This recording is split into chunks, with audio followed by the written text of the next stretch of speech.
जीवन जीने के सदैव दो विकल्प होते हैं। एक विकल्प होता है इस पाषाण खंड की भांति, जो अपने अहंकार, अपने हठ, अपनी जड़ता के बोझ के कारण भारी और कठोर हो जाता है, जो ना अपना चुना हुआ मार्ग बदलता है और ना ही अपने विचार। उसका प्रारब्ध इस पाषाण खंड की तरह होता है।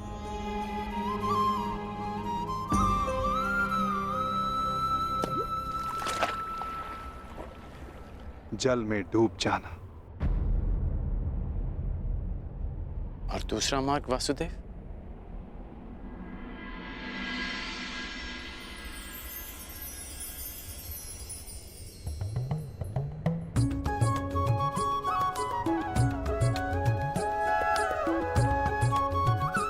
भक्ति मार्ग, इस मोर पंख की भांति हल्का, जो वायु के वेग में बहता है।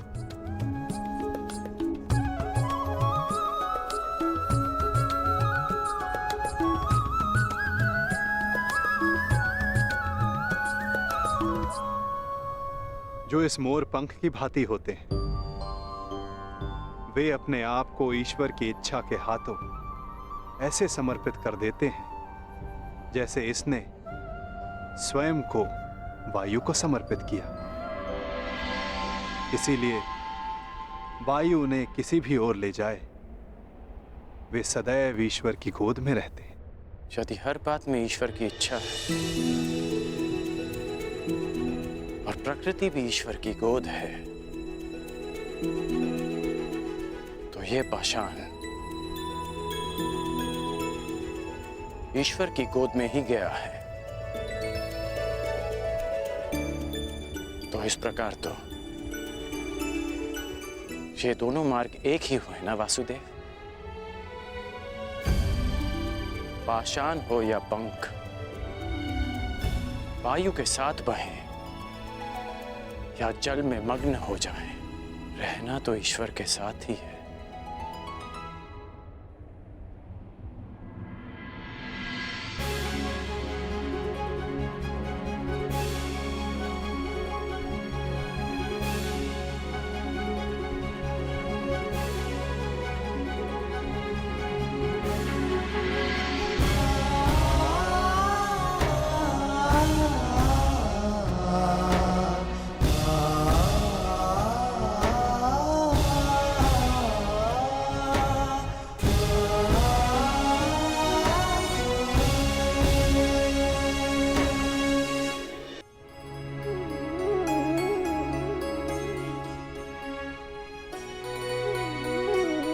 मैं हमेशा तुम्हारी प्रशंसा करता आया, परंतु आज तुमने मेरा सम्मान अर्जित किया है कर्ण।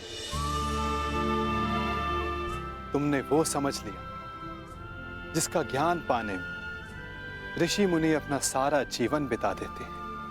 कोई पाषाण खंड नहीं, कोई मोर पंख नहीं। यदि कुछ महत्वपूर्ण है तो कर्म और कर्म के परिणाम। कुछ महत्वपूर्ण है तो हमारा चुना हुआ मार्ग।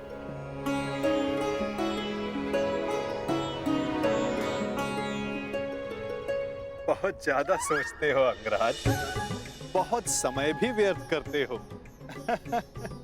अब यहीं रहना है या आगे चलें? रुके तो आप हैं वासुदेव। कहा था ना, जीवन मार्ग में रुककर देख लेना चाहिए कि लक्ष्य उचित है या नहीं, और हमारा मार्ग हमारे साथ छल तो नहीं कर रहा है।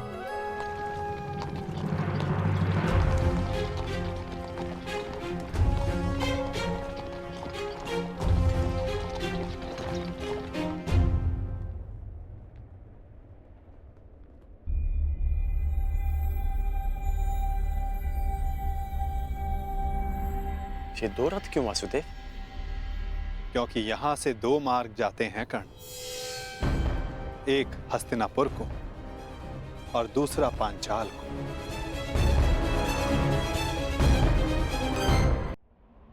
ये दो रथ क्यों वासुदेव? क्योंकि यहां से दो मार्ग जाते हैं कर्ण, एक हस्तिनापुर को और दूसरा पांचाल को। तो अचानक आप पांचाल जा रहे हैं? कहीं इसका संबंध पाषाण खंड और मोरपंख के चुनाव से तो नहीं?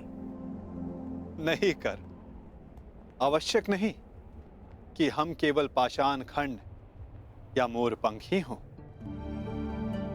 कभी कभी कर्म के साथ साथ निमित्त भी महत्वपूर्ण होता है। हम में से कुछ पाषाण पानी के लिए निमित्त होते हैं, मोरपंख के लिए वायु का, और निर्माण के लिए अग्नि का। निर्माण के लिए अग्नि का? परंतु अग्नि तो सब भस्म कर देती है। हाँ, परंतु यही अग्नि पवित्र भी करती है अंगराज।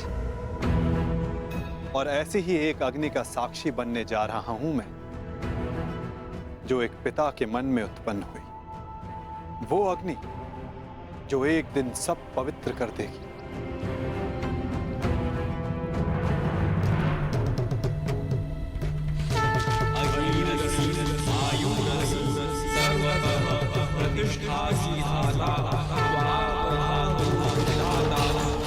हमारे प्रतिशोध की अग्नि शांत करने के लिए दो अतिथि शीघ्र प्रस्तुत होंगे। द्रौपद, मैं भी उनके स्वागत के लिए आतुर हूं ऋषिवर। तब से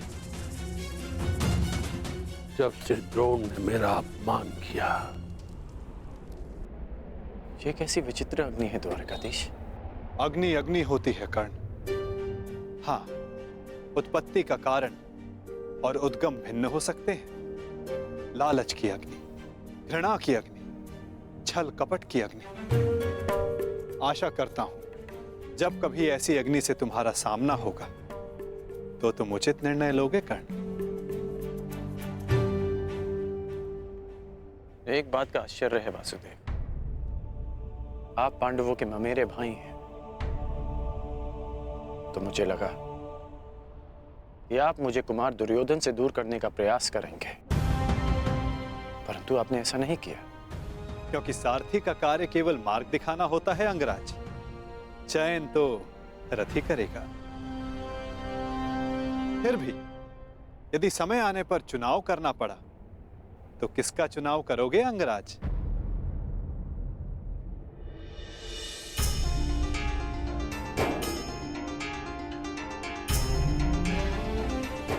मित्र दुर्योधन का। इसलिए नहीं कि मैं उनके प्रत्येक कर्म को उचित मानता हूं, परंतु इसलिए कि उन्होंने मेरी तब सहायता की जब सबकी दृष्टि में मैं तुच्छ था।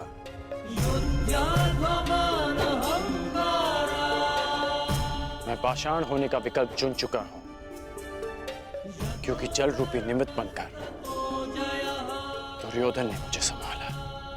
चयन तुम्हारा है अंगराज, परंतु स्मरण रखना, हम कर्म चुनते हैं और कर्म हमारा परिणाम चुनता है।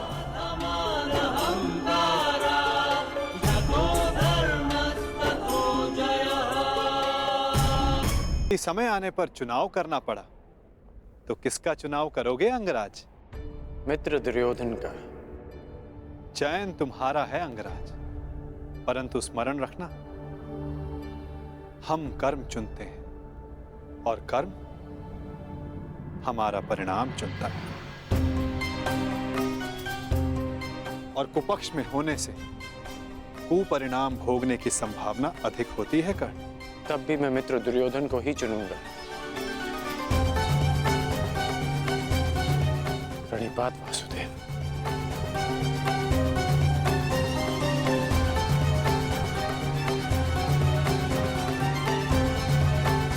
विदा कर्ण।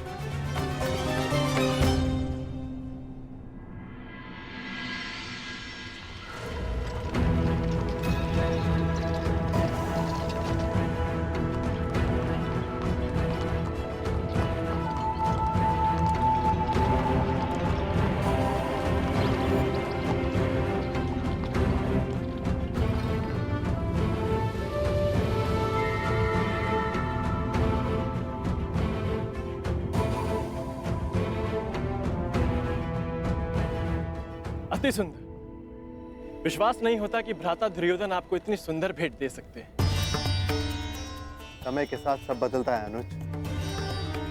खट्टी कैरी भी समय के साथ बदलकर मीठा आम बन जाती है। अनुज, दुर्योधन को भी दूसरा अवसर अवश्य मिलना चाहिए।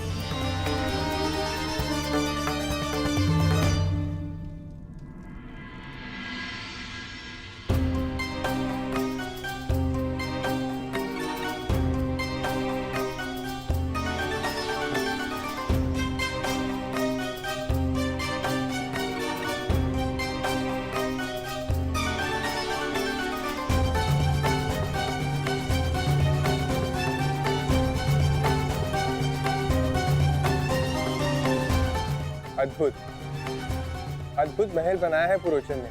समझ में नहीं आता ये वास्तविक भवन है या भ्रम। मैं तुमसे सहमत हूं अनुज, परंतु इतनी सुंदर वस्तुएं सदैव भ्रम और छल ही होती है।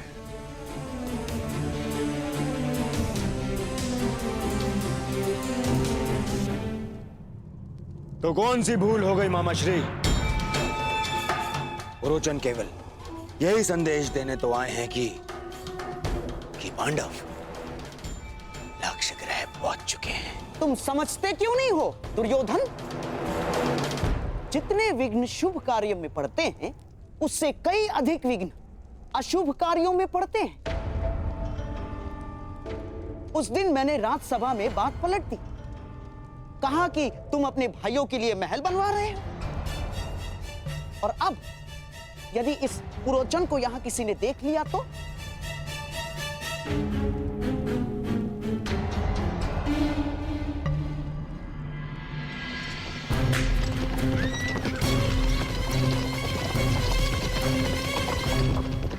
मत भूलो, षड्यंत्र तभी सफल होते हैं जब तक वो गुप्त रखे जाते हैं।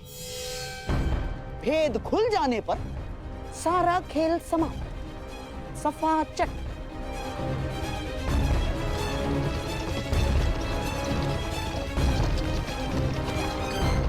और तुम अपनी बुद्धि लाक्षागृह की नींव में डाल के आए हो।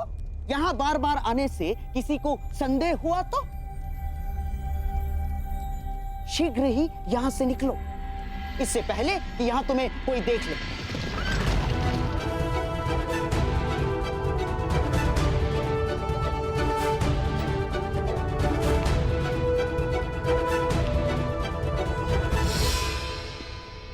जी मैं तो बस ये पूछने आया हूं कि मुखाग्नि कब देनी है? शीघ्र, शीघ्र, अति शीघ्र, समझ गए? मामा श्री, परंतु यदि सब कुछ इतना ही शीघ्र हुआ तो भी तो लोगों को संदेह हो ही जाएगा ना। संदेह तो किसी भी स्थिति में तुम पर ही आने वाला है मेरे होने वाले सम्राट। परंतु मैं ये चाहता हूं कि बस ये संदेह पांडवों के अंत के पश्चात ही हो, उससे पूर्व नहीं ना।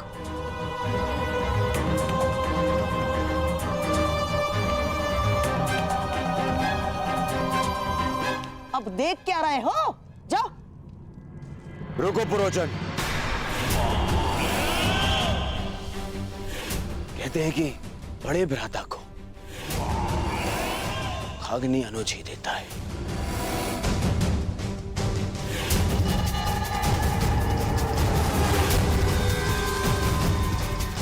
तो फिर मैं अपने कर्तव्य को कैसे भूल सकता हूं? जाओ, ये ले जाओ पुरोचन। मेरे भाइयों की चिता तुमने सजाई है, परंतु उनकी मुखाग्नि मेरी ओर से ही होनी चाहिए।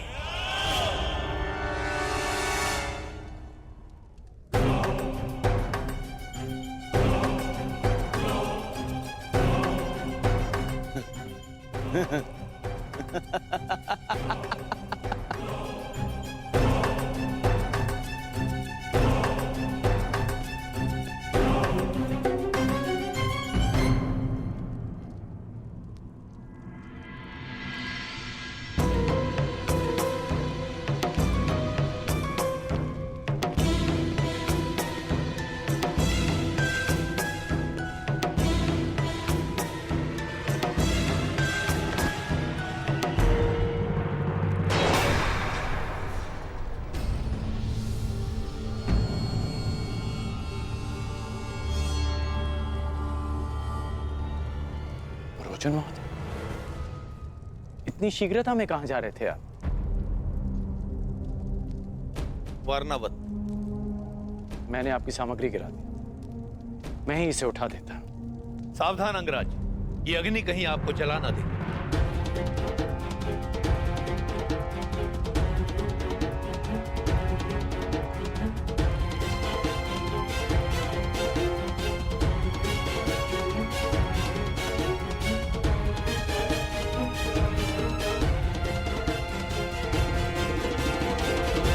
ये अग्नि लिए कहां जा रहे हैं आप?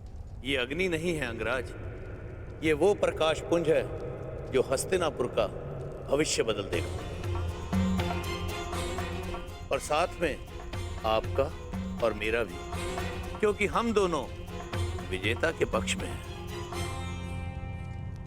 अब मुझे आज्ञा दीजिए।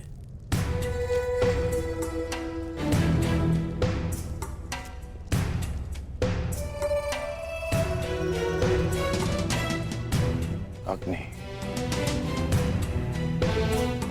प्रकाश पुंज, हस्तिनापुर का परिवर्तित भविष्य, विजेता का पक्ष, इस सब का क्या अर्थ हुआ? अग्नि अग्नि होती है कर्ण, लालच की अग्नि, घृणा की अग्नि, छल कपट की अग्नि। आशा करता हूं कि जब तुम्हारा सामना ऐसी किसी अग्नि से होगा तो तुम उचित निर्णय लोगे कर्ण। कर्ण, ये है पुरोचन, ये हमारे लिए युद्ध लड़े। युद्ध करे बिना पांडवों को कैसे परास्त किया जा सकता है? ऐसा कौन सा मार्ग है? मार्ग है, उन्हें भान भी नहीं होगा और उनका अस्तित्व सदैव के लिए मिट जाएगा।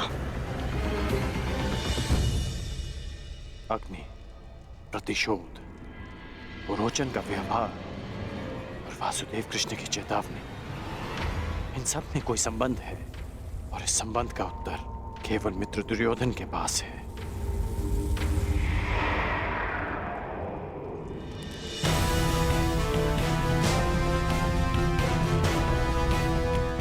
मुहूर्त आ गया है पांचाल राज।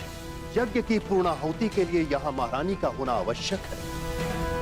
मैंने महारानी को यहाँ आने के लिए संदेशा तो भिजवाया था, परंतु मेरी समझ में नहीं आ रहा है कि महारानी को यहाँ आने में इतना विलंब क्यों हो रहा है।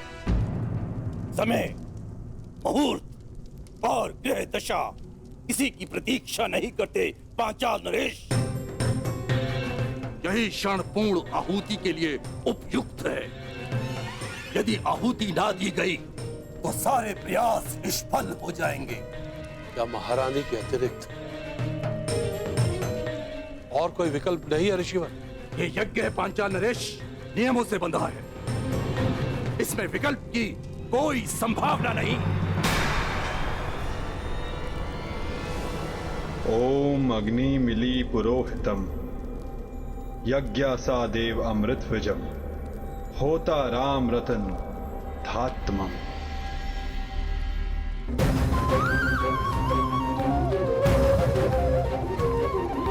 यदा यदा धर्मस्य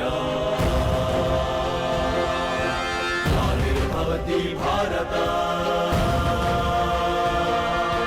अभ्युत्थानम् अधर्मस्य तदात्मानं सृजाम्यहम्।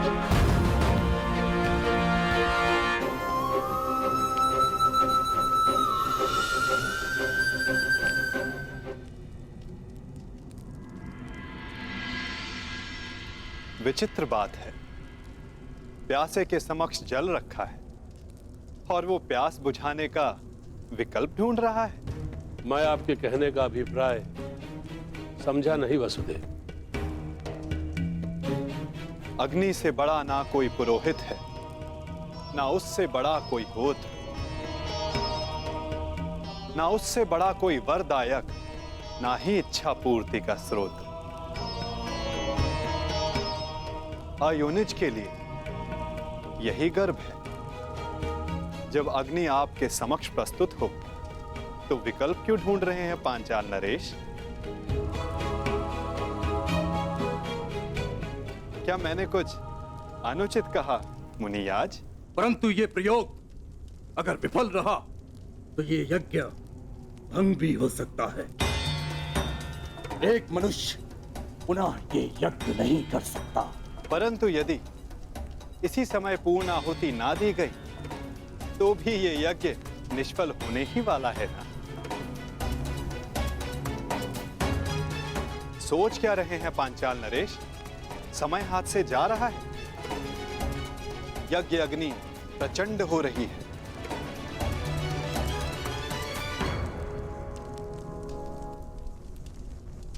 कहीं आपकी इच्छा पूर्ति से पूर्व ही ये शांत ना हो जाए।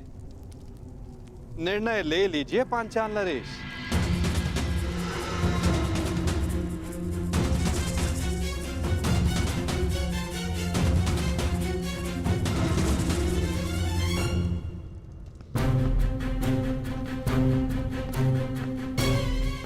इतनी शीघ्रता से कहाँ जा रहे हो अंगराज कर्ण?